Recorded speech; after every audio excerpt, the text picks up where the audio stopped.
Good morning everyone, good afternoon. My name is Brother Adrian Monte, and before I start this scripture or verse, malamang marami na sa atin na nakakalam ng verse na ito. Isa ito sa logo o mukha ng ating simbahan ngayon. Before the end of this year, I would like to share this verse. Please open our Bible on 2 Corinthians 5:7. 2 Corinthians 5:7, for we walk by faith, not by sight. Let's pray. Dear God, Heavenly Father, thank you for this day. Thank you sa araw na to, Lord. Thank you for the privilege to preach thy word, Lord. And ikaw po maggabay sa akin, Lord. At iligay niyo po ako sa inyong likuran, Lord, para ma-share ko po ito sa inyong salita, Lord. At ito po ang dalangin sa pangalan ni Jesus. Amen.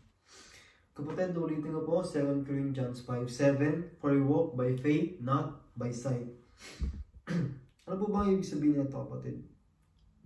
In Tagalog po nito, sapagkat tayo ay lumakad sa pamamagitan ng pananampalataya, hindi sa pamamagitan ng paningin. Kapatid, kapag ba may pinagdadaanan tayo, lumalakad pa rin ba tayo sa pananampalataya niya? Nagtitiwala pa rin ba tayo sa kaligtasan na binigay niya sa atin? Kapatid, kapag dinala tayo ni Lord sa isang sitwasyon, paano ka nag-iisip o kumikilos? Dumidepende ka ba sa kakayahan niya para sa'yo? O sa kakayahan mo? Kahit mananampalataya, pumapasok pa rin ang mga negatibong isip. Kapatid, kahit na po tayo ay isang mananampalataya na, may mga negative thoughts, may mga doubt pa rin po tayo. Tulad na lang po ng takot, pag-aalala. Yun nga po, sabi ko kanina, doubt, pagdududa.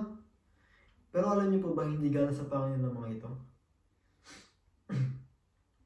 Kaya sabihin mo, I rebuke you in the name of Jesus. Wala kang karapatan sa akin. Kapatid, kung tinawag ka ni Lord, hindi ka niya iiwan. Kapatid, kung tinawag ka sa isang ministry or sa pagiging preacher mo o sa pagiging missionary mo, kapatid, siya yung nagbigay yun sa'yo. Nga pala, ang ministry po ay hindi sa pilitan. Ito po ay isang pribilehiyo lamang na binigay sa atin. Marami po kasi sa atin na pumapasok sa ministry na hindi alam yung ibig sabihin ng ministry.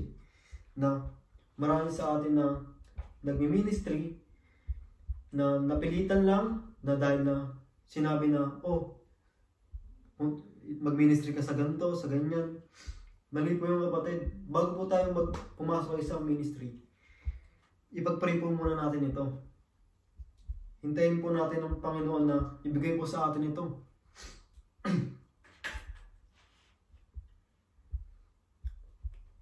Hindi ka niya iiwan, ibibigay niya ang kailangan mo. Maaaring hindi malinaw sa iyo ang plano niya ngayon, pero siya ang nakakaalam kung kailan mo dapat maintindihan ang nangyari sa oras sa timing. O sa madaling salita, ang perfect will ng Panginoon sa atin. Gaya nga po ng sabi ko kanina, hindi po natin pwedeng madaliin ng mga bagay-bagay, kundi ang Panginoon lang po ang pwedeng magsabi sa atin na kung nararapat po tayo dito, nararapat po tayo dito. Hintayin po natin ang perfect will ni God sa atin. Matuto po tayo magantay. Gaya nga po ng sabi nila, be patient.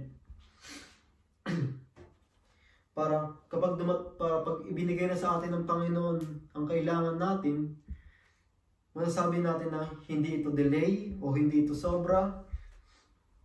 In Proverbs 3:5, trust in the Lord with all thine heart and lean not to thine own understanding. Kapatid, bago ko po simula ng first point, our title is Walk by Faith. Kapatid, meron lang po ako ditong 2 puntos. Ang 2 puntos na po ito ay paalala sa paglakad na may pananampalataya. Lumalakad pa rin po ba tayo ng may pananampalataya sa Panginoon, mga kapatid? For our first point, manalig na may inahanda siya para sa'yo.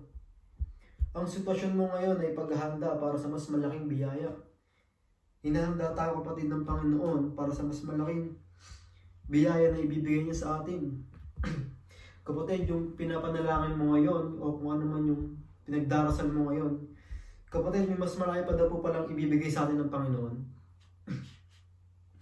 Kung tayo ay naghahangad ng isang bagay, kung tayo ay may iniintay, kapatid, may mas maganda pong plano ng Panginoon. Ibibigay niya po ito. Gaya nga po ng sabi ko kanina, in perfect timing. Mas mahirap ang daan, mas malaki ang hatid ng pagpapala. Ang best niya ay hindi nawawala. Trust Him. In John 13:7, Jesus answered and said unto him, What I do knowest not now, but thou shalt know hereafter. For our second point, medyo mabilis lang po tayo kasi because I have no time. For our second point, lumakad kasama siya ng may tiwala at pananampalataya. Kausapin mo siya kapatid sa bawat obstacles. O mag-pray tayo kapatid.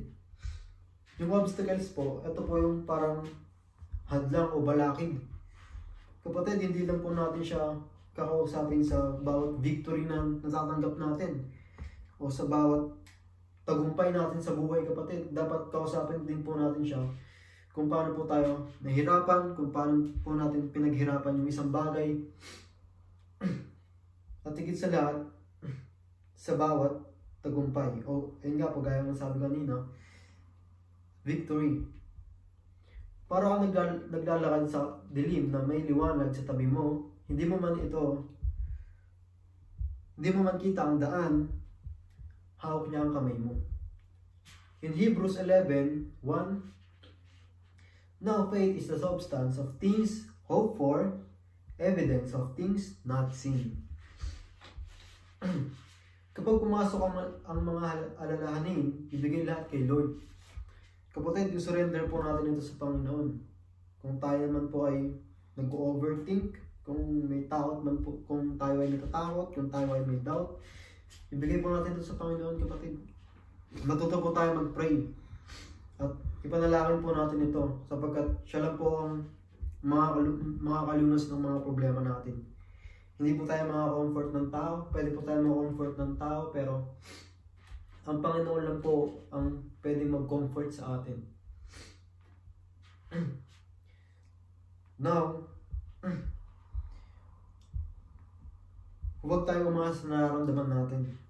Yun nga po, gaya ng sabi ng ating pastor, do not depend on your feelings.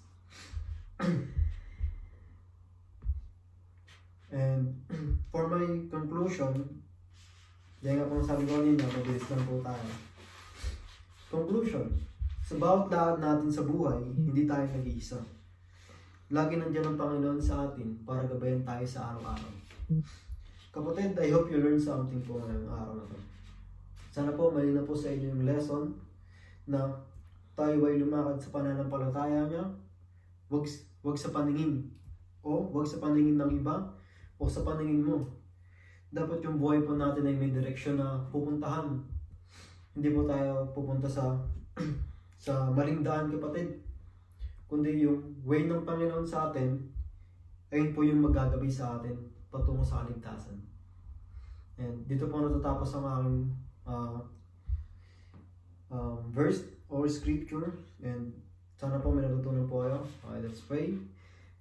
Dear God, Heavenly Father, thank you for this day. Thank you sa paggabay sa aming Panginoon. Thank you po sa natapos na verse na inihanda ko, Lord, para po sa inyo. At sana po maging daan po to sa mga iba na nawawalan ng pananampalataya at matutong lumakad sa pananampalataya niyo, Panginoon. At ito po sa dalangin sa Panginoon Jesus. Amen.